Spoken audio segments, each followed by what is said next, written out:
और अब्बास साहब, सबसे पहले बात तो ये बताइए कि क्या आपको लगता है कि एक तरफ आपके पुराने रफ़का उनके प्रोडक्शन ऑर्डर जारी होना, दूसरी तरफ जो फैसले सुनाने थे उसमें तात्तुल आ जाना, मुलाकात में रुकावटें पहले देखने में आई फिर मुलाकात का हो जाना, हालात बेहतरी की जानिब जा रहे हैं या फिर सिर्फ इम्पैक्ट हुकूमत डालना चाह रही है गुड जेस्चर?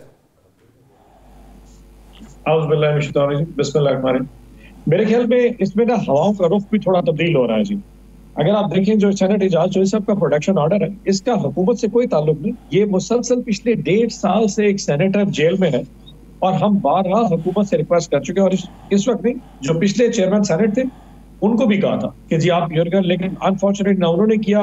अब गिलानी साहब से रिक्वेस्ट की तो आज उन्होंने प्रोडक्शन ऑर्डर जारी किया। बट मैं आपको बता दूं, गवर्नमेंट अभी भी उनको शायद पेश ना करे, ये उनकी हट धर्मी है। लेकिन दो के वो एज अ सेनेटर उनका राइट बनता है। बट यहाँ पे कौन सा किसके हकूक चल रहे हैं? पाकिस्तान में तो वैसे भी जंगल का कानून है, जो कुछ यहाँ पे पाकिस्तान में हो रहा है। जहां तक फैसला ना सुनाना है, मैं इसको बहुत पॉजिटिवली अपने हिसाब से देखता हूँ। देखिए, अगर ये समझते इतना ओपन एंड शट केस है तो सजा सुना देते। खौफ किस चीज का? पहले 23 दिसंबर, फिर 6 जनवरी, फिर 13 जनवरी, अब 17 जनवरी। मैं बताऊं 17 को भी ना सुना। उसकी वजह दो नजर आती है।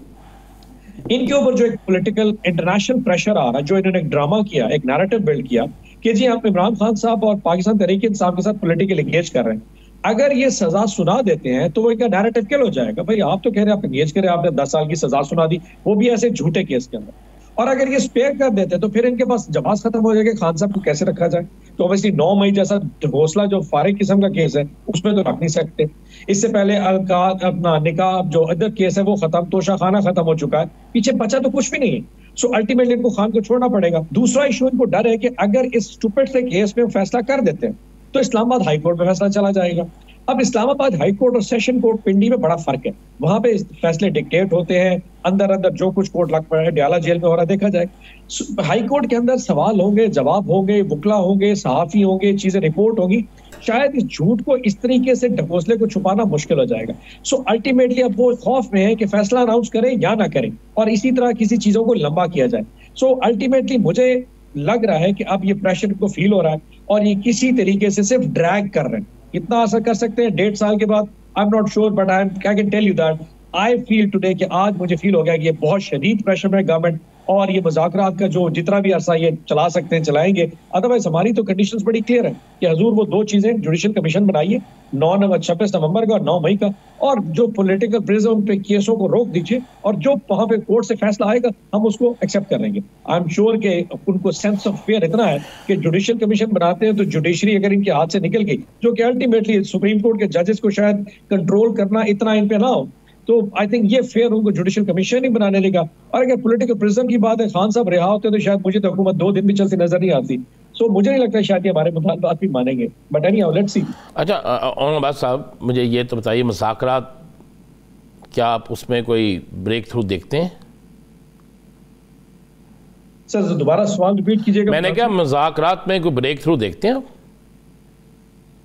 अच्छा देखिए, अल्टीमेटली ये तो गवर्नमेंट ने साबित करना है साहब, ये हमारा प्रेरोगेटिव नहीं है। हम तो उस मेज पे बैठ सकते हैं। आज से कुछ अर्सा पहले हम दहशतगर्द थे, हमारे ऊपर कांटे मारे गए थे, हमारी रेड लाइन थी, हमारे मिलिट्री कोर्ट ट्रायल थे, आज हमारे साथ बैठ रहे।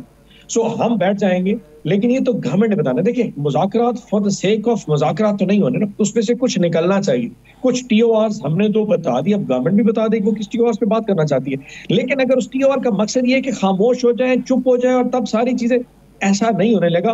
पाकिस्तान एक नया पाकिस्तान है। राना साहब यकीन करें, 2 साल में जितना कि पाकिस्तान ने सफर किया शायद 70 साल में नहीं किया। इससे पहले हमें पता नहीं था कि कौन हुकूमत बताता है और कौन गिराता है। 5-10 हज़ार की रैंकिंग हमने सुनी थी, 1-1 लाख की रैंकिंग पहली दफा देखी है। वजीर आजम गिरते देखे थे, लेकिन ऐसा शख्स जो अपनी MNA की सीट ना सके उसको आप बिठा के प्राइम मिनिस्टर बनाते हैं, पहली दफा देखा। जो चीफ मिनिस्टर बनाई है वो 25,000 वोट लेके उसको जनाब 1 लाख पे करके आपने जिता दिया। ये चीजें पहली दफा ये सवाल इस कौम ने देखे। सो ये कौम रुकने वाली नहीं है। हैविंग सेड दैट, मुज़ाकरात सिर्फ ड्रामेबाजी की हद तक नहीं होने चाहिए, उससे कुछ निकलना चाहिए। और हम समझते हैं, हम किसी को गुड इंटेंशन में हम चाहते हैं कि उनके मुज़ाकरात में से कुछ निकले, लेकिन ये सारा डिपेंड गवर्नमेंट पे करता है। हमें क्या, हम तो पहले भुगत रहे फिर भुगत रहेंगे। हमारी सियासी एक्टिविटी हम नहीं कर सकते, पर्चे हमारे पास चल रहे हैं, लीडर हमारा जेल में है, हमारी लीडरशिप सारी जेल में। मतलब हमारे पास तो कुछ भी अब गंवाने को नहीं बचा, अब तो सब कुछ गंवा चुके हैं। अल्टीमेटली अगर अवाम ने, रियासत ये समझती है कि उसने अवाम के करीब होना है, पाकिस्तान की इकॉनमी को आगे लेके जाना है, they have to find a way out कि वो हमारे साथ कैसे इंडल्ज करते हैं और चीजों को उसमें से ब्रेक थ्रू करते हैं। अच्छा, और अब्बास साहब एक ये बताइए, जैसे आपने अभी बात की नीयत के हवाले से कि हमने इकदाम बेहतरी के लिए उठाए हैं, आज वॉकआउट कर जाना और ख्वाजा आसिफ का ये कहना कि ईवान को डिस्टर्ब करना, मुज़ाकरात को डिस्टर्ब करना है, और माजी के अंदर इस बात का इयादा करना उस मुज़ाकराती सेशन के अंदर बैठ के कि कोई ऐसा अमल नहीं अपनाया जाएगा जिससे ये मुज़ाकराती अमल सबूताज हो, तो इस रवैये पे क्या कहेंगे? यासिर साहब, क्या मुज़ाकरात के अमल के दौरान या असेंबली के सेशन में चाय पीने की इजाजत है या नमाज पढ़ सकते हैं? ये क्या बात? एक असेंबली के अपने प्रेरोगेटिव्स हैं, वहां पे अपनी एक रिवायात है, प्रोटेस्ट करना असेंबली की रिवायात में है। आज एक फैसला एक्सपेक्टेड था जो कि हमें पता है गलत फैसला, खान साहब हमने उसमें प्रोटेस्ट कर दिया। अगर ये समझते हैं जब तक मुज़ाकरात चल रहे हैं हम उस तक कुछ ना बोलें, ये नहीं हो सकता। अब जहां तक ख्वाजा आसिफ की बात है, मैं आपको क्लियर, पाकिस्तान मुस्लिम लीग नून अब दो धड़ों में तकसीम हो चुकी है। एक धड़ा जो चाहता है कि मुल्क आगे बढ़े और कहीं बात हो, और एक वो धड़ा जो ख्वाजा आसिफ जिसकी नुमाइंदगी करते हैं, वो शायद ये चाहते हैं कि इस किस्म की किसी किस्म की बात आगे ना चले। अब ये उनके घर का इशू है। अल्टीमेटली आज जो प्रोटेस्ट किया गया उसकी वजूहत सिंपल है भाई। हमें कल फॉर एग्जांपल मैंने एजाज चौधरी का आज प्रोडक्शन ऑर्डर आपने जिक्र किया, कल एजाज चौधरी साहब नहीं पेश होते तो मैं प्रोटेस्ट करूंगा, और अगर मैं प्रोटेस्ट करता हूं आप कहते हैं देखिए जी मुज़ाकरात हो, प्रोटेस्ट क्यों कर रहे हैं? भाई एक लीगल इशू है, एक सेनेटर को लाना था नहीं लाया गया, मैं उसमें प्रोटेस्ट करूंगा। मैं आईजी पंजाब को बुलाऊंगा, मैं आईजी जेल खानाजात को बुलाऊंगा, मैं होम सेक्रेटरी पंजाब को बुलाऊंगा, तो हम उसको विल टेक टू टास्क। अब इस पे कहिए आपने इनसे बात नहीं करनी क्योंकि मुज़ाकरात ऐसा, life has to go normal, जो रवायात है वो चलेंगी, आपने अपना काम कर रहा है, हम अपना काम, मुज़ाकरात का इससे कोई ताल्लुक नहीं। लेकिन अब एक सेड दैट आप ख्वाजा आसिफ और ऐसे बहुत सारे लोगों की स्टेटमेंट देखें, वो हर बात पे कहते हैं ये ट्वीट जो किया मुज़ाकरात नहीं हो सकते, ये प्रोटेस्ट किया अब फिर मुज़ाकरात नहीं हो सकते। और भाई छोड़ो इसे, इन चीजों से कोई फर्क नहीं पड़ता, come out of it, be brave enough. वो थोड़े सैनिटी आनी चाहिए, पता नहीं ये लोग कहाँ से आए, हर बात के ऊपर इनको जो है ना वो थोड़ा एतराज आ जाता है जी। अच्छा, एक बात बताइएगा, अगर 1% मुज़ाकरात कामयाब नहीं होते, 1% मैं कह रहा हूँ, अल्लाह करे कामयाब हो, ये पाकिस्तान के लिए मुज़ाकरात है और पाकिस्तान की बेहतरी के लिए मुज़ाकरात है, अगर ये मुज़ाकरात 1% मैं कह रहा हूँ कि कामयाब नहीं होते, तो क्या तहरीक-ए-इंसाफ वेट करेगी, नई एहतजाज की हिकमत भी तय करेगी? अच्छा देखें, हम एक पॉलिटिकल जमात है और पॉलिटिकल जमातों के पास बहुत सारे कार्ड्स होते हैं।